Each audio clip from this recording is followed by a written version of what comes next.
BTFC 1, Wealdstone 0. Here with Leigh, aka the Words of Wisdom, as I like to call him. You're never going to let that nickname down, mate. Go on then. What an absolute victory. Yeah, I think it was a hard-fought one. I think it's one of those where we didn't play particularly well. I've certainly seen them play a lot better, but they were able to get their noses in front with a goal from Jake Robinson and hold on to that lead. But it was tough. I thought that we missed a lot the guys down the flanks. I think with Callum Kennedy not playing, we just didn't have the threat from the left that we had before. And I think whilst Alfie Potter was very good in the first half, I think the fact that he's probably not played for a little while, he did fade in the second half. So I think we were very strong in the centre. Simon Walton coming on, I think, gave us a bit more control there, and we were able to hold out.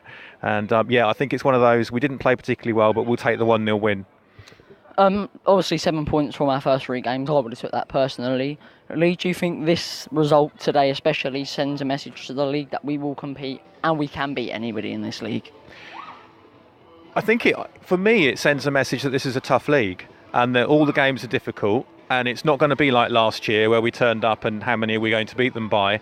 You know, I think that for me, I think 7 points after the 3 games is a really good start. But I do think that the problem with us perhaps is sometimes that we're overconfident. I think sometimes we need to sort of just come down a little bit, say it's a very tough league, we've got the players to compete and we should do well, but we have to respect the league and the opposition, and that every game is going to be a battle and every team wants to come here and beat Billericay.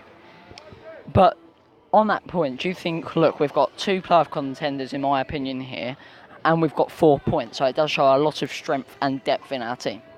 Yeah, of course. I think that we matched Wealdstone really well. I think also the fact that we won 1-0 showed a lot of know-how, I think, from the experienced players there who, whilst we weren't having any real passing combinations like we see that they can do. I mean, we didn't play particularly well in my opinion, but we were able to preserve the result, and I think that's experience and know-how which will be important, because there'll be a lot of 1-0 wins on the way to winning our way into the playoffs or winning the title, and you know, this is a good start. Obviously there's a lot of a long way to go in the league. How far do you think this team can go by the way we've been performing lately? It's very early to tell. I think that the minimum expectation of most people here is that we get into the playoffs, and we'll see how it goes after that. But as I say, I think that, you know, with the budget that we have, you know, it's a high budget. We've got a good squad of players. Harry says he's got 2 players in every position, and he certainly has. So there's a lot of choices there. I think perhaps looking at the team today, I think Moses Emmanuel is probably very close to getting a start. I think Adam Cunnington is really pushing to be in the starting lineup as well. And we've got people like Ricky Modeste to come back, and Connor Hunt, who hasn't yet featured because of a ban. So I think there are extra options there. And I think that what we do need to have, and which we do have, is that when teams make it difficult for us and we have to think of a plan B, we've got the players that we can bring in and use to pose different questions. All right, thanks, Leigh. Thank you.